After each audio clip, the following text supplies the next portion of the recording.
Start.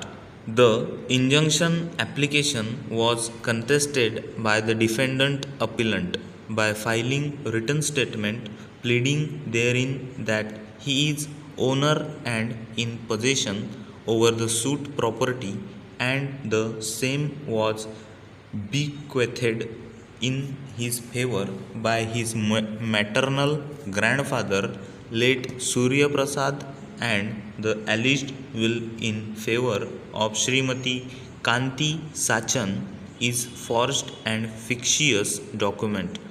The defendant appellant set up an unregistered will dated 28/6/1997 executed by late Surya Prasad in his favor.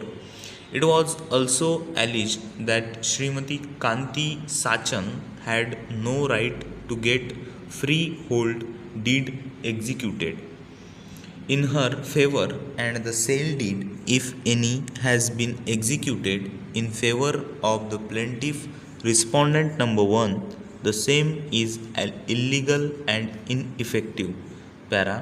The trial court found that 3 ingredients for grant of temporary injunction, namely prima facie case, balance of conveyance and irreparable loss, were in favor of the plaintiff respondent number 1 and accordingly granted temporary injunction.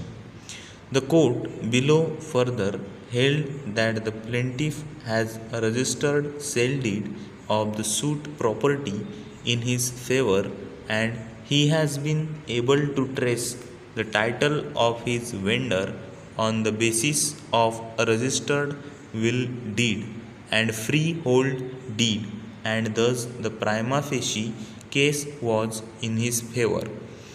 In respect of evidence adduced by the defendant appellant in the form of various receipts issued to establish that he was running a marriage hall over the suit property, it was disbelieved by the trial court on the finding that the same appears to have been prepared on one day in the same ink and handwriting. The claim of the defendant appellant was based on the basis of an unregistered will, whereas the plaintiff respondent number 1 has set up the case on the basis of a registered will in favor of his vendor, who happened to be the daughter of late Surya Prasad. Further, there was a registered freehold deed executed in favor of the vendor of the plaintiff respondent number 1, and the plaintiff was claiming rights on the basis of a registered sale deed in his favor executed by a person who had a registered freehold deed in her favor. Thus, there was a serious issue required to be tried and there was a prima facie case in favor of the plaintiff respondent. Para. Insofar as the evidence in the form of receipts filed by the defendant appellant are concerned, the trial court found that they were prepared in the same ink and handwriting, hence disbelieved the same. We do not find any illegality in the said finding. Learned counsel for the appellant has placed special emphasis on this argument that the court below has failed to record the fact that possession of the respondent number 1, plaintiff, on the suit property has been prima facie established.